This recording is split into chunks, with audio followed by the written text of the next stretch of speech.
Abra comigo a sua Bíblia na segunda carta de Paulo aos Coríntios, capítulo de número 1. Eu vou ler um texto e vou falar sobre algo que normalmente nós pastores não mexemos. Eu quero falar sobre pastor também é alma. Pastor também é alma. Dá um toque no vizinho aí do lado e fala com ele: você também é alma.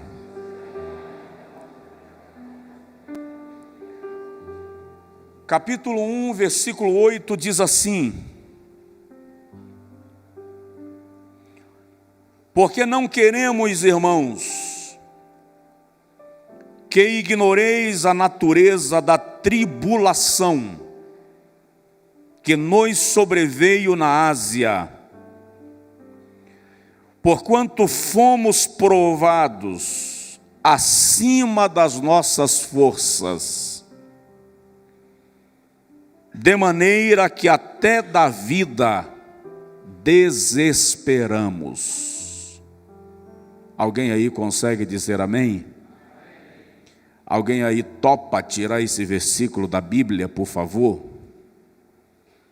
Porque ele contraria a moldura de infalibilidade que alguém colocou em torno de nós. Paulo diz: fui provado, e fui provado além das minhas forças, e cheguei a desesperar da vida. E crente desespera? E pastor desespera? Nós não somos um poço de fé, de esperança, de positivismo, de acertos.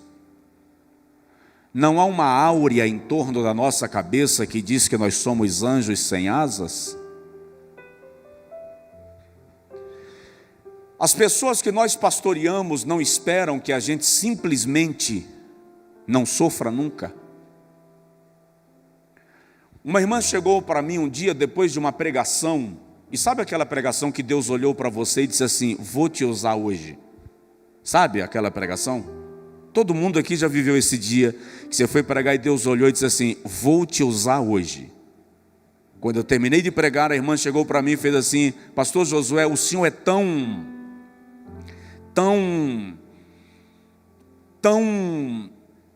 olha, eu acho que o senhor não sente nem sede.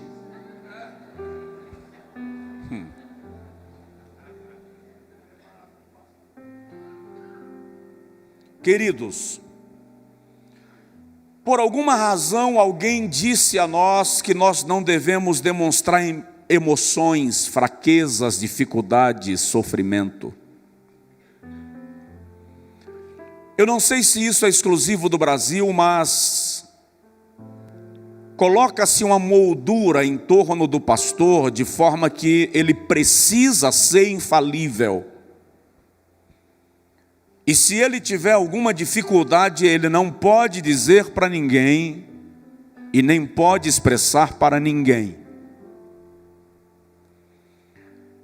Acontece que todo líder está sujeito ao cansaço físico, emocional, espiritual e ministerial. Todo líder está sujeito ao colapso ministerial e a apagar, como uma vela que já queimou mais do que deveria e mais do que poderia. Obrigado, querido.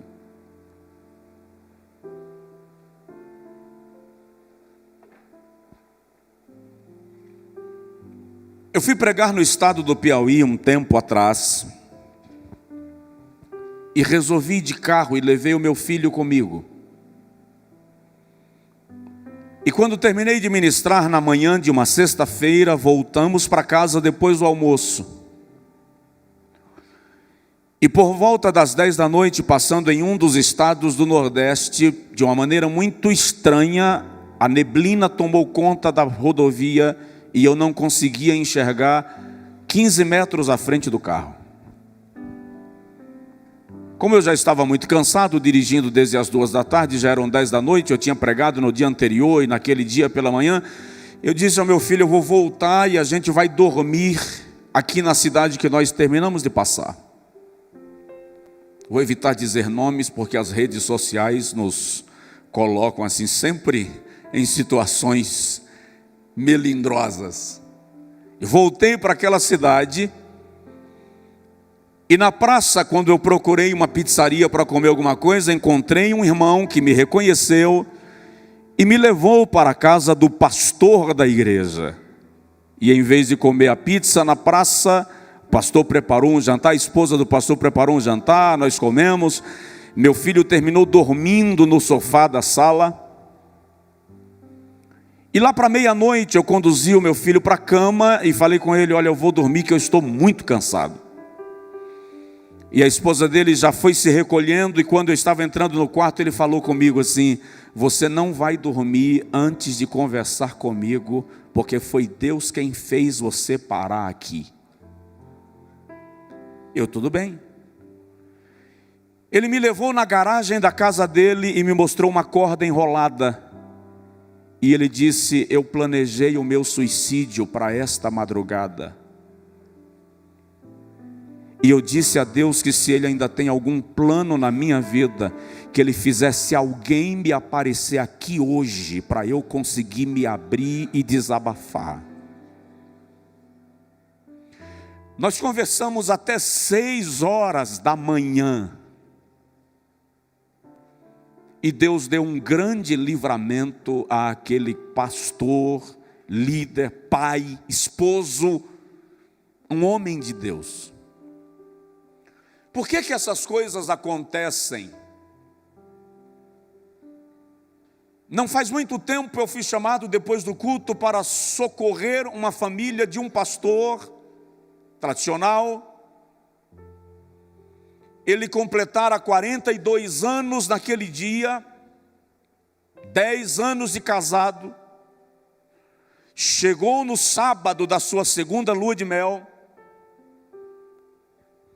A igreja que ele pastoreava renovou a permanência dele lá na igreja por mais 5 anos. Foi o culto de celebração da Santa Ceia. E quando terminou o culto de ceia e ele chegou em casa, enquanto a esposa foi preparar o jantar, ele disse, vou colocar o carro na garagem. E como ele demorou, o menino dele de 8 anos disse, minha mãe, eu vou encontrar meu pai. E de repente o menino abre a porta da garagem para a sala e diz assim, mamãe, papai foi para o céu. E quando ela correu, ele estava pendurado numa corda na garagem. Como explicar para uma esposa de pastor de 38 anos que ela está viúva, porque o marido dela não aguentou a pressão do ministério? Como dizer para uma criança de 8 anos que o pai dele, pastor, mergulhou na angústia de tal maneira que não conseguiu sair de lá? Por que será que a gente não pensa que aquele herói do púlpito, carregado de fé, de poder, de unção, de inteligência, de sabedoria e de conhecimento, é uma alma que muitas vezes está pregando cura enquanto sangra? Não faz muito tempo, na cidade de Ipatinga, um pastor conhecidíssimo no contexto batista deu um tiro na própria cabeça e morreu aos 42 anos. Brincadeira, o pastor vai abrir a conferência falando de algo tão melancólico. Alguém olhou para mim e falou assim, isso é muito underground, pastor. Está na hora de nós começarmos a pensar em nós não como fachada, não como imagem a ser vendida. Está na hora de nós mesmos começarmos a olhar para nós e uns para os outros como uma alma. Porque nós dizemos assim, precisamos ter amor às almas e precisamos ganhar as almas, mas o ganhador de alma também é uma alma. E muitas vezes ele está ganhando almas e se perdendo na sua própria alma. Fui convidado para uma conferência em outro país. E o pastor que mandou me buscar no aeroporto, não pôde me buscar, mandou alguém me buscar no aeroporto. Por alguma razão o horário desencontrou e eu cheguei mais cedo e iria ficar hospedado na casa dele. E quando eu estava entrando em casa, estava havendo uma discussão forte entre ele e a esposa. E pastor também se irrita com a esposa, e esposa de pastor também se irrita com o marido. Dizem que perguntaram um dia a mulher do evangelista Billy Graham: a senhora já pensou em divórcio? E ela disse: nunca, mas em assassinato algumas vezes.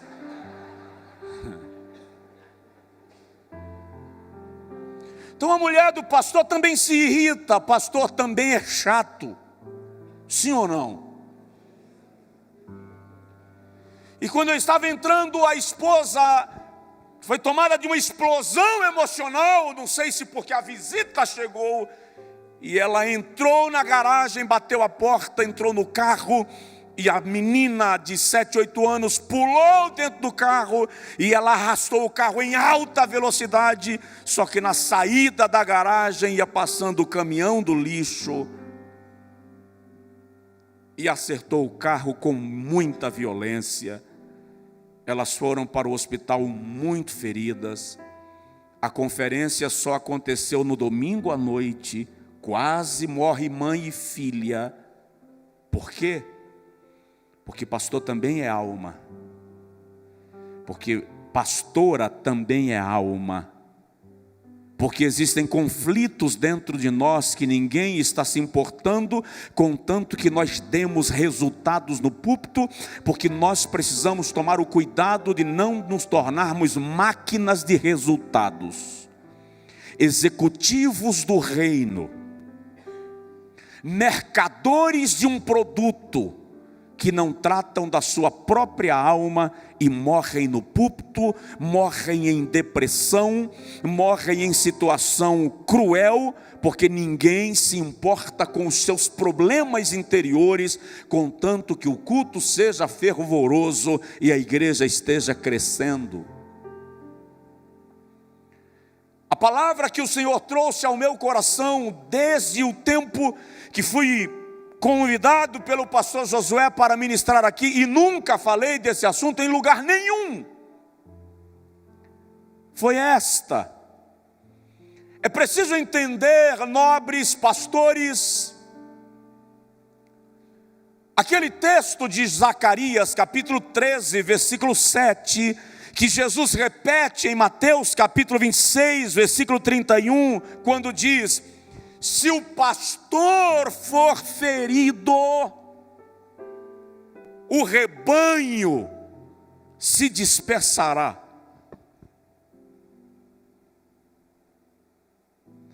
Entender que dentro de nós é uma alma é perceber que os nossos sucessos e fracassos estão relacionados com a nossa alma. O meu sonho como pastor era nunca ter problema na igreja que eu pastoreasse. Eu gostaria de ser pastor sem ter que fazer reuniões, porque coisa cansativa é fazer reunião. E nunca ter alguém na igreja que se levantasse contra mim, que olhasse para mim e dissesse: não gosto de você, e resolvesse uma pedra no seu sapato. E a experiência me mostrou que nem dá para pastorear sem fazer reuniões, nem dá para fazer todo mundo gostar de mim. E eu vivi uma experiência pessoal difícil há 4 anos atrás. Compramos um terreno na nossa cidade para a construção do nosso templo. 20 mil metros de área no centro da cidade. O prefeito perguntou como é que ninguém viu essa área e você viu. Eu falei com ele, Deus escondeu para nós. Pagamos o terreno de uma forma milagrosa, extraordinariamente milagrosa. Apresentamos o projeto de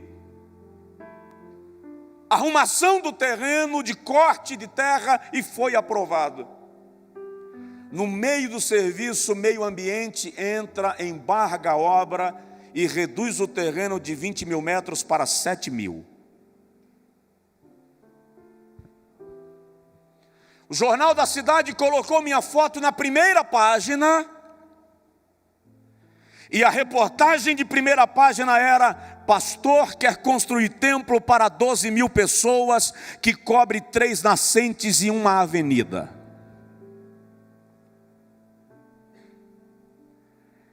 Naquele dia o meu corpo inchou, literalmente inchou. O meu corpo queimava, que eu não consegui deixar roupa sobre mim. Liguei para um médico da igreja, falei o que estava sentindo. Ele fez algumas indagações. Quando eu terminei de responder, ele disse: venha para a clínica agora, que o senhor está tendo um AVC.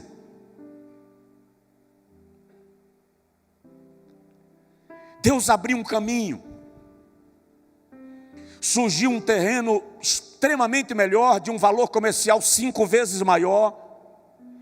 E por causa de um embargo da obra daquele proprietário, ele aceitou trocar no nosso, porque o nosso terreno servia para ele e o dele servia para nós. Deus criou uma saída extraordinária.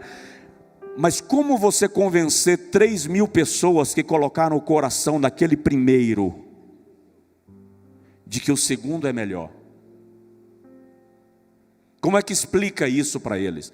Eu apresentei painel, eu fiz projeto, eu pedi avaliação de 4 corretores neutros para provar que o novo terreno era muito melhor do que o primeiro. Chamei alguém de consultoria de marketing para mostrar que a visibilidade do segundo terreno era muito melhor do que a visibilidade do primeiro. Mas pessoas saíram da igreja. Pessoas se chatearam porque nós perdemos 3 milhões. Nós não perdemos 3, nós ganhamos 7, mas elas não conseguiam entender isso. Foram embora, comentário na cidade, chateação. Eu entrei num nível de colapso emocional tão grande que um dia no gabinete eu dei uma crise de choro. Chamei o vice-presidente da igreja e disse para ele: assume a igreja, eu não pastoreio mais. Eu vou embora e vou desenvolver conferências, vou voltar a pregar, eu não preciso disso. E ele chamou a diretoria da igreja, e o pessoal: calma, pastor, tranquiliza, sai um pouco, sai de cena, vai descansar.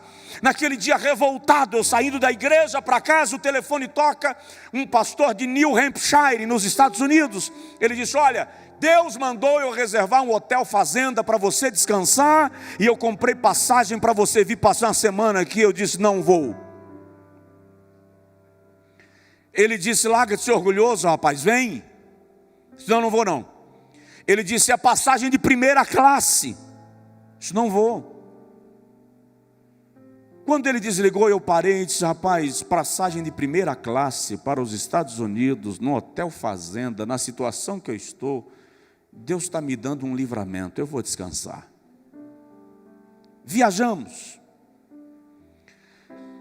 Durante a semana eu comecei a questionar Deus sobre alguns acontecimentos, sobre pessoas saindo da igreja, e aí Deus me deu uma aula que eu quero compartilhar contigo.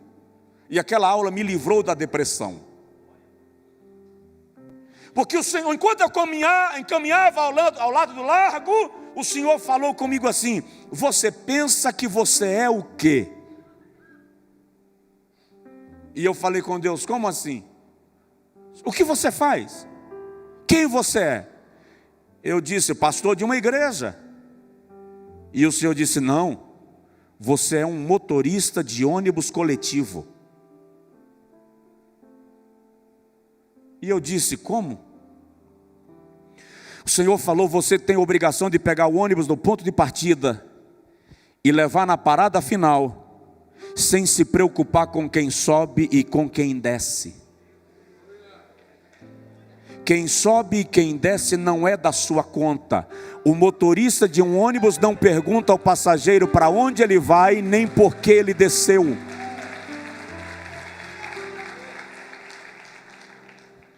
O Senhor me disse: quando um passageiro quer descer, ele aperta um botão, a luz acende, o motorista para e não pergunta por que você vai descer.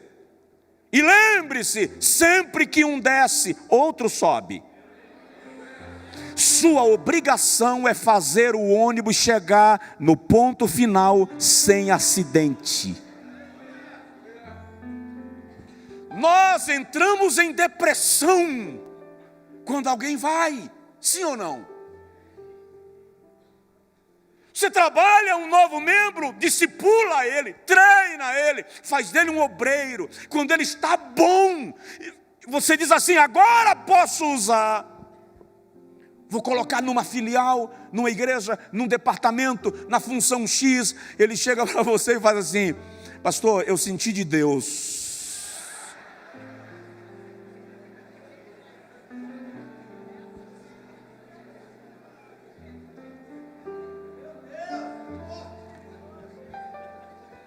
Deus falou comigo. E aí a gente entra em colapso, e Deus me ensinou: não peça para que fique com você aquele que já decidiu ir. É difícil. Outro dia um pastor chegou no gabinete e falou comigo assim: Deus falou comigo que o meu tempo aqui terminou. Eu fui bem cara de pau. Eu falei com ele assim: Deus não falou. Você está querendo ir. Como você não tem coragem de dizer que você quer ir, você está colocando Deus. Porque você sabe que em nome de Deus eu não vou questionar. Não, pastor, Deus falou. Falou, falou. Você tem certeza que Deus falou? Eu tenho. Deus abençoe, vá em paz. Ele disse: o senhor não vai falar mais nada. Eu vou falar o que mais? O senhor não vai argumentar? Querido, quem sou eu para falar depois que Deus fala?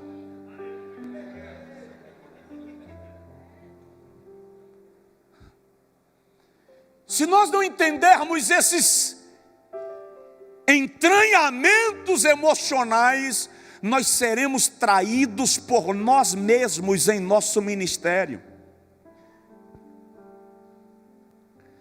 O Dr. George Caleb Moore escreveu algo interessante que eu transcrevi aqui para compartilhar contigo.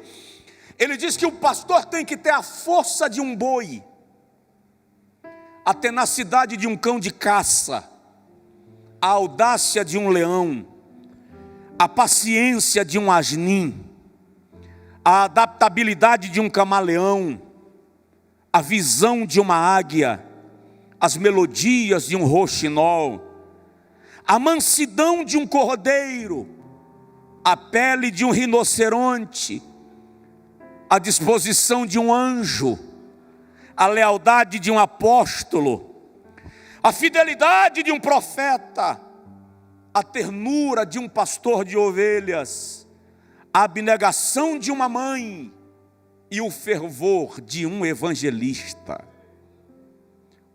Sinceramente, no final das contas, este não sou eu.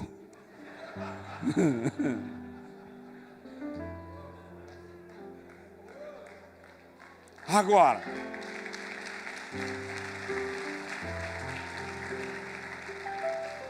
outro dia, 3h da manhã, me telefona um pregador de renome, e ele chorava ao telefone. Na verdade, ele urrava ao telefone. E eu deixei ele chorar bastante enquanto eu ouvia. E de repente eu perguntei para ele: o que você tem? E ele disse: eu estou possesso.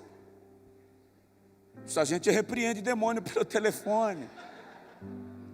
Mas o que está acontecendo? O que caracteriza a sua possessão? Ele disse: todas as vezes que eu termino de pregar, eu entro em angústia. Quanto melhor a minha pregação, maior a minha depressão. Isso é demônio. Eu falei com ele, não, isso é humanidade. Você é alma. Quando você prega, a adrenalina sobe. Você vira gigante. Todo pregador é gigante. E quanto mais pentecostal, mais gigante ele fica com o microfone na mão. Porque a adrenalina parece que vira um turbilhão, um vulcão. Alguns perdem a consciência, entram em êxtase. Sim ou não? É. A adrenalina subiu. Serotonina, aquela substância que gera bem-estar, alegria, felicidade, entrou em erupção. Só que o reservatório esvazia. Quando você termina de pregar, emocionalmente você está esvaziado. É aí onde você precisa de cobertura. Uma pesquisa norte-americana revelou que todos os grandes líderes que caíram no momento de maior sucesso do seu ministério. Por isso que uma igreja americana, não estou falando de uma igreja brasileira nos Estados Unidos, uma igreja americana nunca convida um conferencista sem levar a mulher dele. Ele não precisa pedir a passagem da mulher, eles oferecem. Porque eles entendem que um dos momentos mais perigosos de um ministério é depois de uma boa pregação. Sua alma esvaziou e você está precisando de cobertura. Porque nós não somos anjos sem asas. Nós somos homens e mulheres normais, carregados de emoções. A pergunta é, e eu vou falar um pouco aqui sobre dois homens e as manifestações de alma deles para a gente concluir. A pergunta agora é, como está a minha alma e a sua? Sabia que alguns problemas da igreja que a gente pastoreia não é problema da igreja, é problema da nossa alma? Já parou para perceber que por trás de todo orgulhoso tem um complexo de inferioridade? Eu falei um dia com um pregador tiradão, que olha para todo mundo de cima para baixo, pisa no povo e tal, e chega chegando. Um dia ele me deu uma deixa, eu não sei para que ele me deu aquela oportunidade.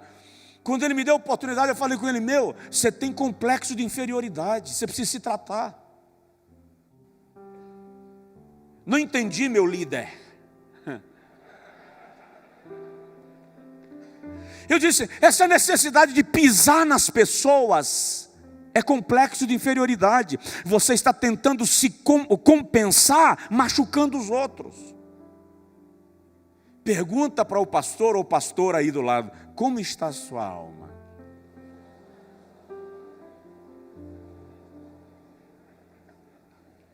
Deixa eu falar um pouco de Elias. Elias é o único homem na Bíblia de quem faz questão de dizer homem comum, semelhante a nós. Parece que diante da grandeza de Elias, o Espírito Santo faz questão de lembrar que Elias é apenas um homem. Diga comigo, eu sou um homem ou mulher de Deus. Diga comigo, homem de Deus, mais homem. É isso que a gente esquece. Homem de Deus, mas homem. Elias vive lá na região de Gileade, nas montanhas áridas e desertas de Gileade, solitário. Ele confia nas promessas de Deus para Israel. De longe, Elias está vendo Jezabel esfoliando o povo de Israel e matando os profetas do Senhor. Parece que Elias está naquela situação dizendo, deixa o mundo se acabar e eu não vou me envolver nesse problema de Israel. Espiritualidade é uma questão individual, então cada um que se vire. Mas chega um momento que Jezabel destrói o altar do Senhor e edifica nos altos os altares de Baal e de Azera. Azera era a divindade feminina correspondente a Baal, conhecida como a deusa da fertilidade e da vida. Baal é o deus da agricultura e dos montes. Elias acha aquilo um absurdo e ele entra em cena. Elias entra em cena no pior momento espiritual de Israel depois da saída do Egito. Aquele é o pior momento espiritual de Israel. É ainda pior que o momento de Saul. E quando Elias entra em cena, ele diz assim: segundo a minha palavra. Segundo a palavra de quem? Minha. Não haverá chuva sobre a terra por 3 anos e meio. Presta atenção. Olha o nível de autoridade do profeta. A minha palavra determina que o céu fique cerrado 3 anos e meio. E Jeová chancelou. Não choveu. 3 anos e meio sem chuva por causa da palavra do profeta. Esse é o primeiro ato profético de Elias em relação a Israel. Queridão, lá na cidade onde o senhor pastoreia, imagina aí, o senhor chega na praça da cidade, com o prefeito lá, os secretários, diz assim: segundo a minha palavra, o céu estará cerrado e Jeová honra. O que é que você espera? Vem todo mundo dizer para você: você é um homem de Deus, nós queremos ficar perto de você, porque o que você diz acontece. Foi isso que aconteceu com Elias, sim ou não? Não. Ele dá uma declaração e Jeová diz, vou usar uma expressão bem baiana, tá?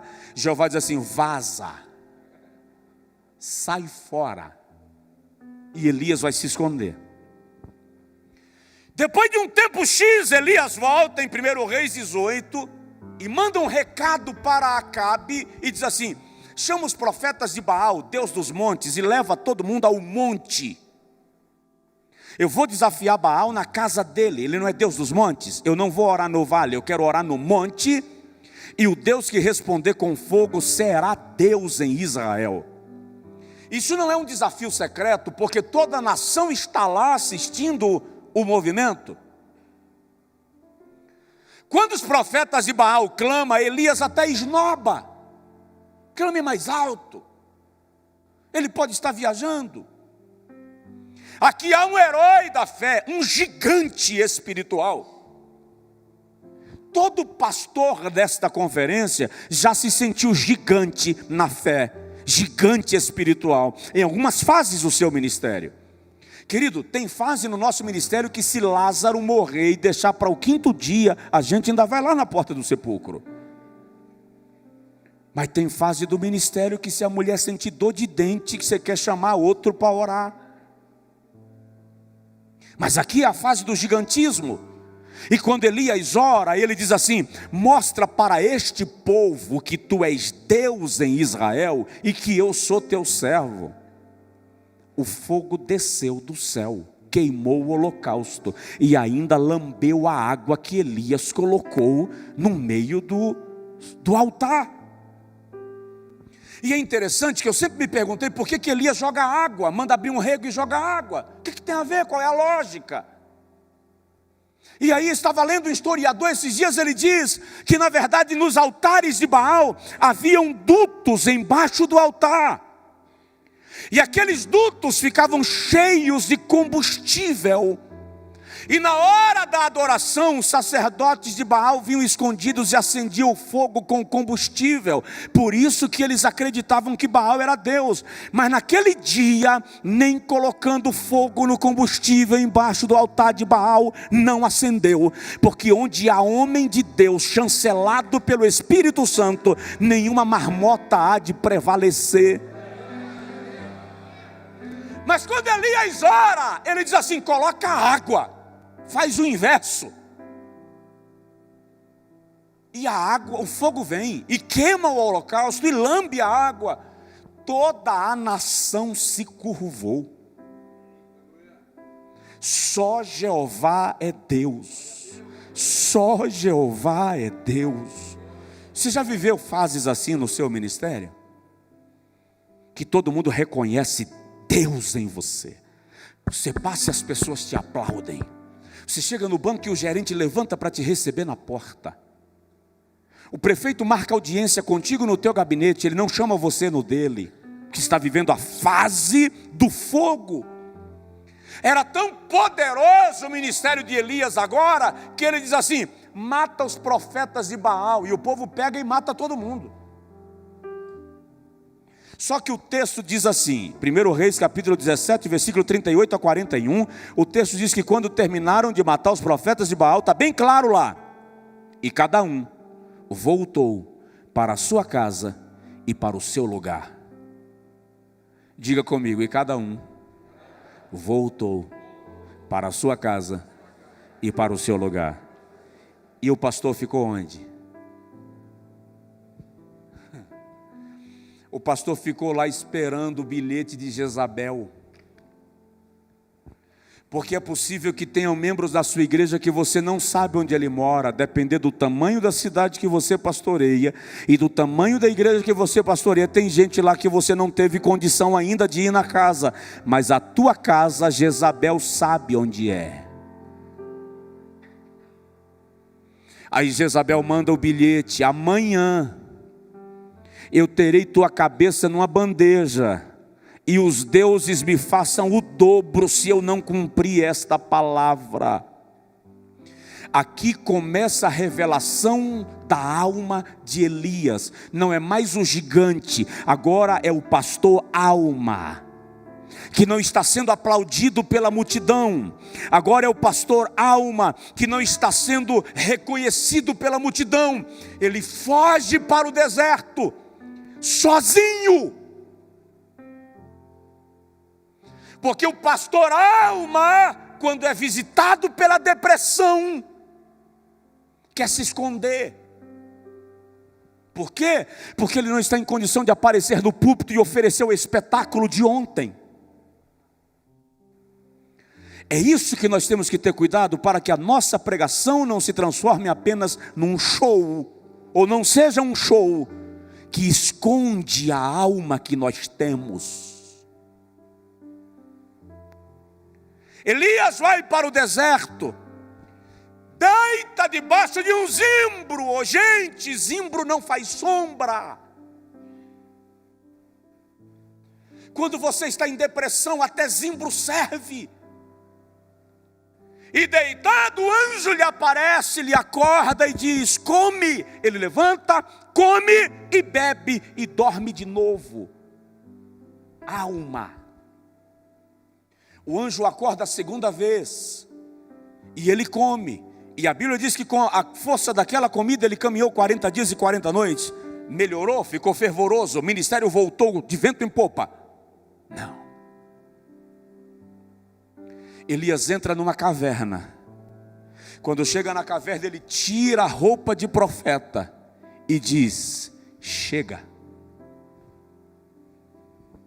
Eu não sou melhor do que meus pais. Eu vou fazer uma pergunta que não requer resposta. Quantos pastores aqui nunca pensaram em desistir do ministério? Nenhuma vez. Não requer resposta. A maioria de nós já pensou em recuar. E vou lhe dar uma notícia forte e chata: quem não pensou ainda vai passar pelo momento. Vai ou não vai? Aquele momento que você para e diz assim: e agora? Eu preciso disso? Quando você é atacado, quando a tua mulher é atacada, quando o teu filho é atacado, quando você não é compreendido, quando um projeto dá errado, quando o médico chega para você e diz: você precisa descansar, que você está à beira de um infarto. Eu recebi uma igreja agora em Salvador, de um pastor batista, 46 anos, ele ligou para mim e disse: recebe a igreja, transforma em congregação tua. Eu não posso pastorear mais, eu sofri um infarto e o médico disse que eu vou morrer.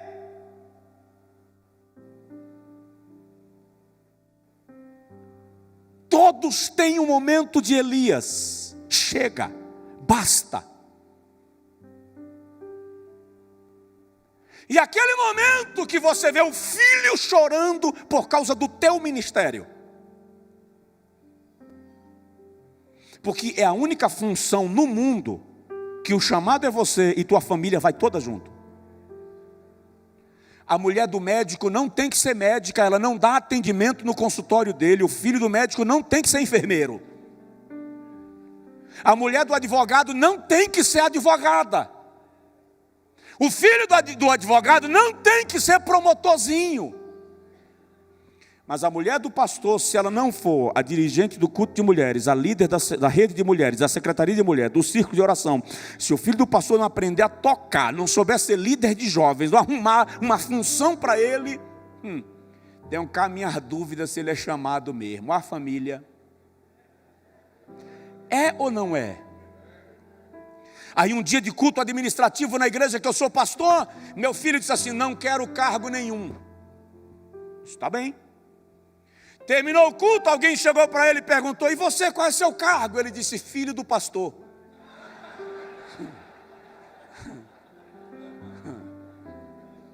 Eu perguntei para ele: como assim? Ele disse: o senhor está pensando que ser filho de pastor não é cargo, não? Chega, já basta. Elias entra na caverna e se esconde. E preste atenção: se o próprio Deus não tivesse vindo visitá-lo, ele não teria saído de lá. Porque ele não sai para ver o fogo, ele não sai para ver terremoto, ele não sai para ver saraiva. Ele só sai quando uma voz brada na entrada da caverna e diz: que fazes aqui, Elias? Tem muitos pastores que estão entrando na caverna da angústia, da depressão. Esta é uma oportunidade de ouvir Jeová na porta da caverna dizendo: vem cá que eu quero conversar contigo. Vem que eu quero te mostrar o que você não viu ainda. Vem porque eu reservei 7.000 joelhos que não se dobraram. Vem porque eu já providenciei sucessor para o teu ministério. Vem porque seu ministério até agora estava detido a Israel, mas eu te quero ungindo o rei de Judá e o rei da Síria. Deus está dizendo a Elias: antes de você morrer, eu vou ampliar a tua tenda, eu vou aumentar o teu ministério, eu vou prosperar a tua unção, eu vou multiplicar o que eu coloquei sobre você. Mas o fato é que Elias é alma, e há um momento que ele precisa se esconder. E eu pergunto: quantos aqui não já se viram na condição de Elias? Sabe qual é o problema? Nós brasileiros vemos a Bíblia como romance. A gente não olha a Bíblia como um livro de constituição que revela as fraquezas e fracassos dos seus heróis. As pessoas olham a Bíblia como novela. Existe a sensação que eles enfrentaram luta pela manhã, oraram à tarde e venceram à noite.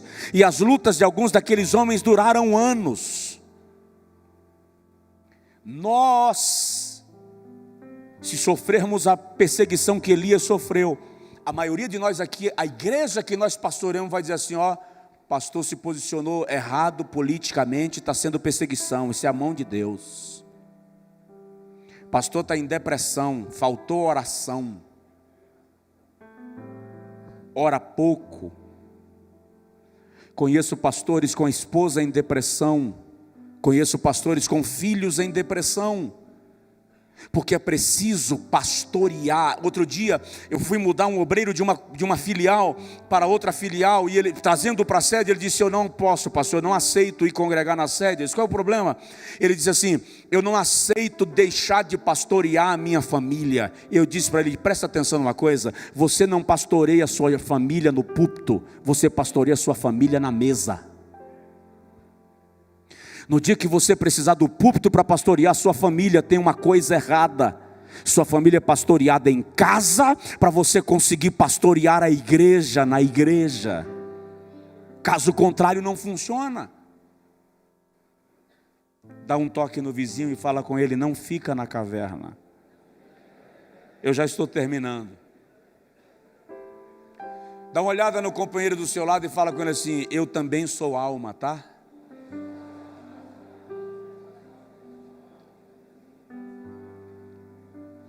Deixa eu falar de um outro camarada pouco conhecido, e em 10 minutos paro e oro contigo. Ministro de louvor no templo de Jerusalém nos dias de Davi, pastor Asaf. Asaf surge no cenário de Israel num momento ruim.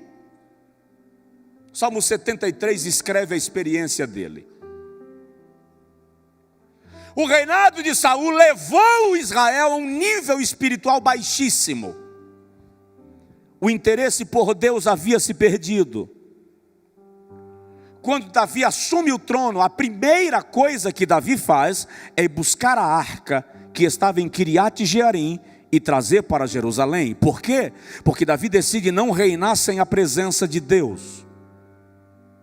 Pastor Josué Gonçalves leu um versículo aqui há pouco que eu considero um dos versículos mais tristes da Bíblia.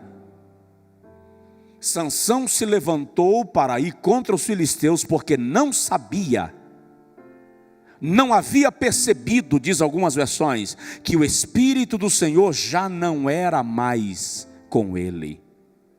É triste quando um pastor não percebe que o Espírito Santo já se afastou. Prega no automático. O culto foi aprendido, então tudo está funcionando, porque as engrenagens estão funcionando, mas o Espírito Santo não está mais lá. Saul viveu isso. Israel se torna uma tragédia espiritual por causa de Saul. Quando Davi assume o trono, ele vai buscar a arca, porque diz: a presença de Deus tem que estar aqui comigo. Meu amado pastor, meu amado companheiro, não queira pastorear um dia sem a presença de Deus.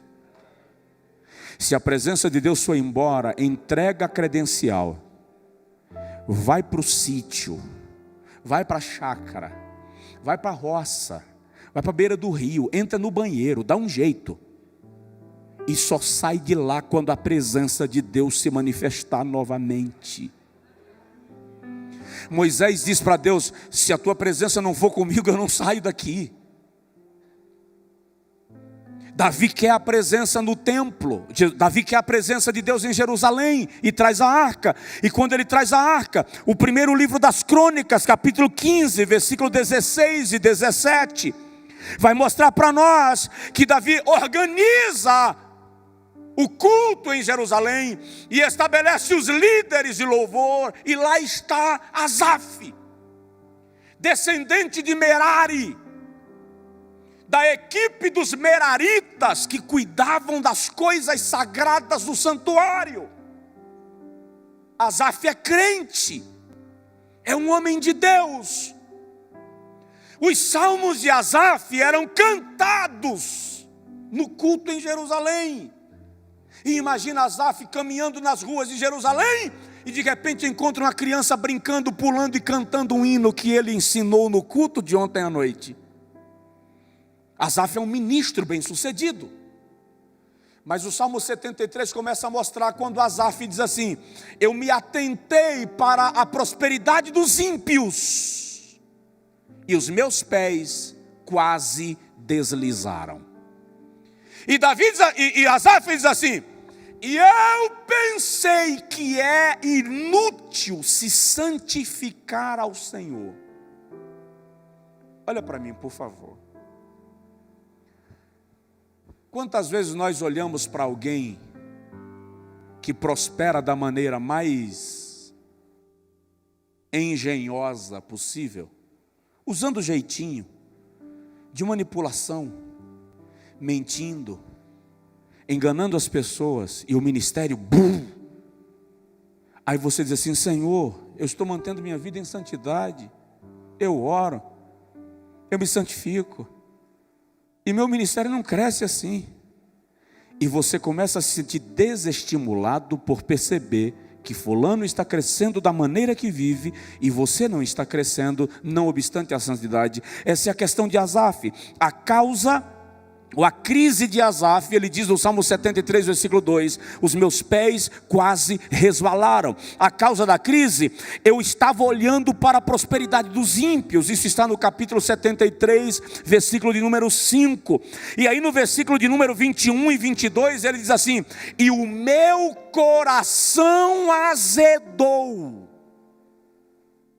O meu coração amargou. Quantos de nós pastoreando com o coração amargo? Quantos de nós pastoreando com o coração azedado? Quantos de nós que só temos mensagens agressivas para a igreja e nós dizemos assim: Deus está exortando a igreja, quando na verdade somos nós que estamos azedados pelas angústias. Confundimos exortação com brutalidade, grosseria, deseducação e machucamos as pessoas. A criança passou correndo, o pregador está tão azedo que ele não consegue esperar a mãe passar, ele dá uma bronca na mãe na frente da igreja. Não estou falando de culto desorganizado, que eu tenho dificuldade de lidar com isso. Eu estou falando de o pastor não estar azedo ao ponto de expor os outros por causa do seu azedamento. Às vezes o pastor dá uma bronca na própria esposa, na frente de todo mundo, porque ele está azedado. Às vezes ele precisa brigar com o obreiro, porque ele tem que mostrar a sua autoridade ao microfone. E nós não conseguimos entender que a autoridade não está no microfone. A autoridade é representada não pelo que eu grito aqui, mas pelo que os meus liderados reconhecem no olhar, num gesto, num toque. Reconhecem por causa daquilo que já funciona. Um coração azedo na igreja é um problema. Uma das coisas que eu aprendi foi: evite pregar no dia que você está fatigado, ainda que você seja o melhor pregador do planeta. Porque quando você está cansado, você fica intolerante. O coração azedou. E Asaf chega a dizer, no versículo de número 21 e 22, Asaf diz que ele chegava no templo depois de todo mundo, para ele não encontrar ninguém na entrada da igreja. E saía antes do culto terminar, para ele não ter que saudar ninguém. Ele estava tão mal que ele evita conversar com as pessoas. Versículo 15. Ele evita se comunicar com os outros, porque ele está desviado. Ele chega a dizer: o meu coração se embruteceu.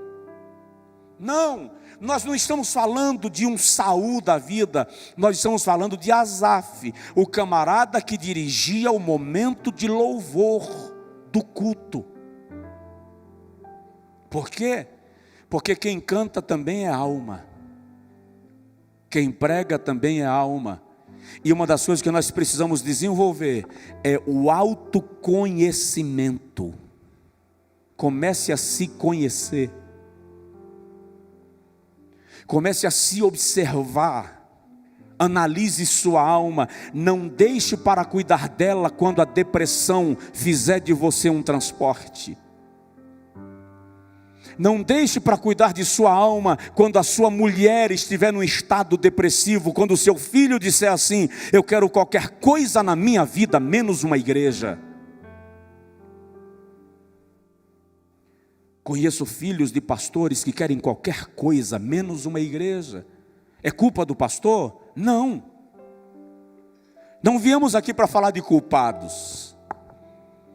Viemos aqui para falar de necessitados. Nós precisamos cuidar da nossa alma. Alguém tem que nos pastorear. Alguém precisa nos ouvir. Escolhe alguém, liga para alguém. Já saí da Bahia e vim bater em Bragança Paulista, não já? Preciso conversar contigo. Já liguei, pastor Josué disse assim: estou saindo do hotel e indo para o aeroporto. Disse, me ouve. Tá, eu te ouço no carro, não vou poder responder que eu estou com alguém. Tá, a minha situação é essa. Me diz o que fazer, vou orar por você. Não pode dizer nada porque tem gente perto, mas vou orar por você, porque às vezes o que você precisa não é que o outro diga alguma coisa, é apenas que o outro ouça o que você tem a dizer. Só que essa vaidade nossa nos impede de querer revelar uma fraqueza. Nós preferimos revelar uma fraca força do que uma forte fraqueza. Eu prefiro vender a imagem de um cara infalível morrendo, apodrecendo, do que chegar para alguém e dizer: me socorre porque eu estou apodrecendo e vou me perder. E a porta de escape da sua alma pode ser exatamente essa capacidade de sentar com alguém e dizer: me socorre, porque eu estou perto de um colapso. Esta conferência não é uma conferência de pastores exortando pastores. É uma conferência de pastores discipulando pastores, paternalizando pastores.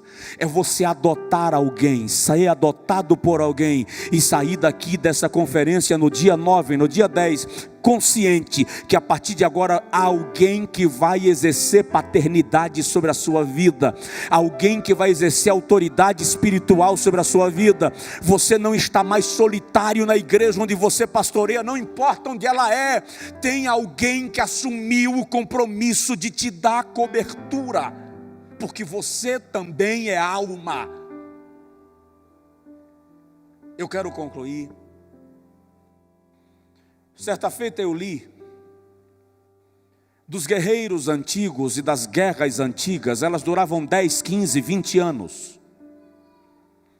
Alguns homens iam para a guerra e quando voltavam, seus filhos não os conheciam. Eles ficavam anos em batalha e naqueles anos de guerra, diz o historiador, eles não tiravam a couraça. Porque tirar a couraça colocava-lhe no risco de uma flecha do inimigo lhe traspassar. Então, ao longo de todo aquele tempo, verão, inverno, chuva, sol, terra e sangue, ele lavava o rosto, lavava as mãos, lavava os braços, lavava os pés, mas a couraça estava lá. Terminou a guerra, venceu, volta para casa.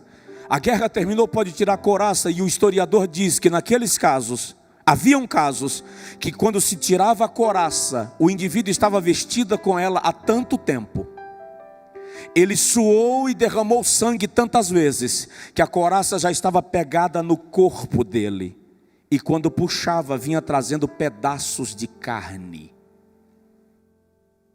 E o historiador diz que em muitos casos, o indivíduo tinha tanta sujeira dentro da couraça que já tinham vermes vivos dentro da couraça, devorando ele vivo.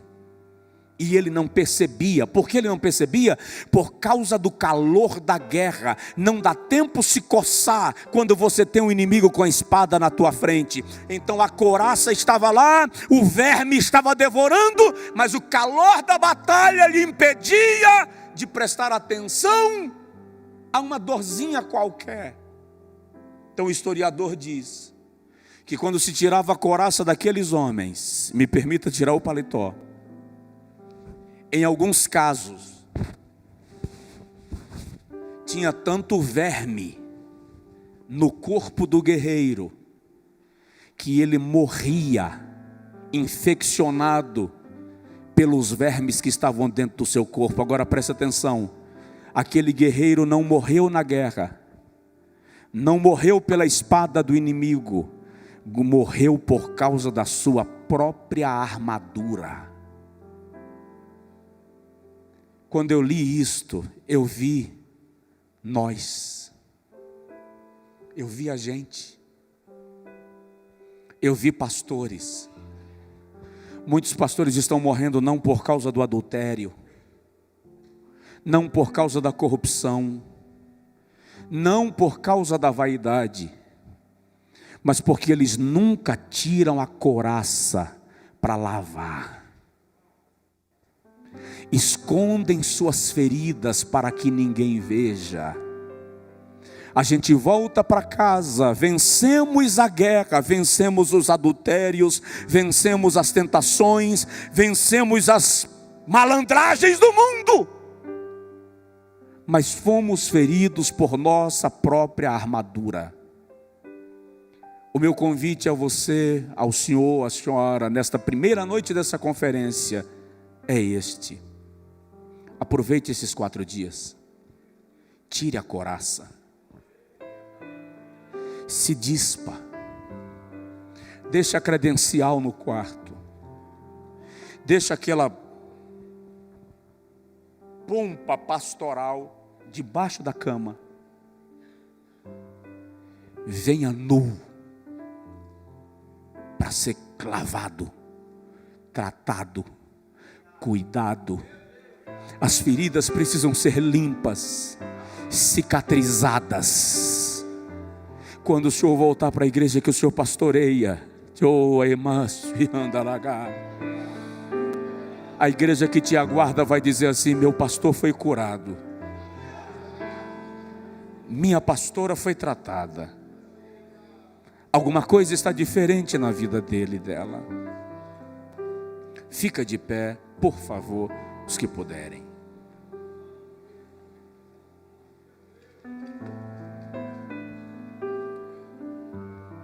Tira a couraça.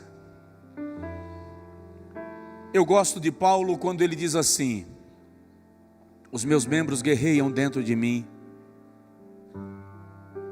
O bem que quero fazer não faço, o mal que não quero fazer se faço. O que eu vejo ali é Paulo descendo da plataforma, se mistura com a multidão e diz assim: eu sou igual a vocês, eu tenho as mesmas lutas. Pastores, nós somos tão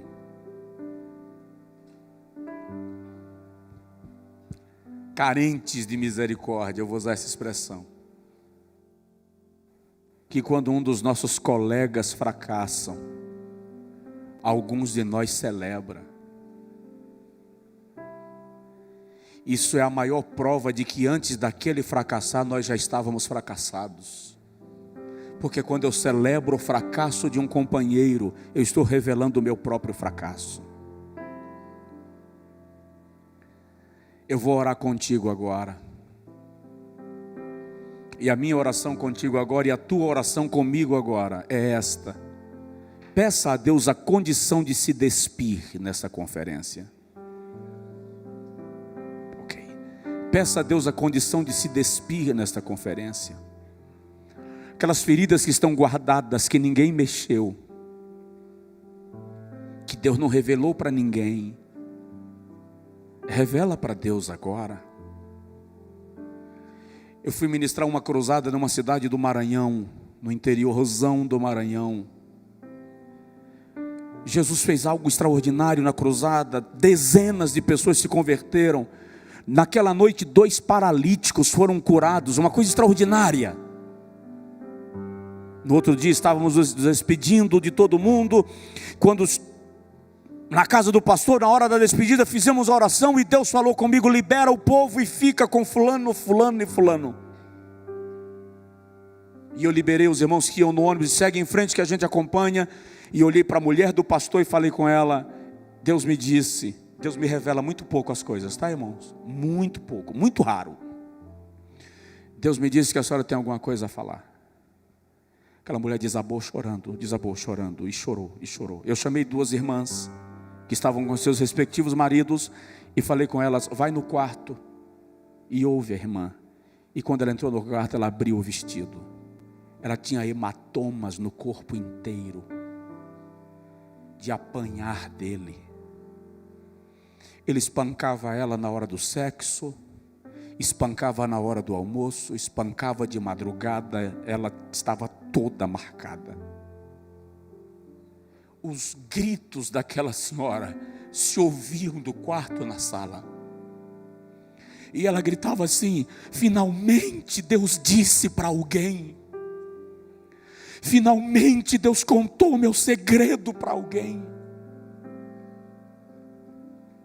E eu olhei para ele e falei: agora fala, o que está acontecendo? Aquele homem foi violentado dos 4 anos aos 14 pelo próprio padrasto.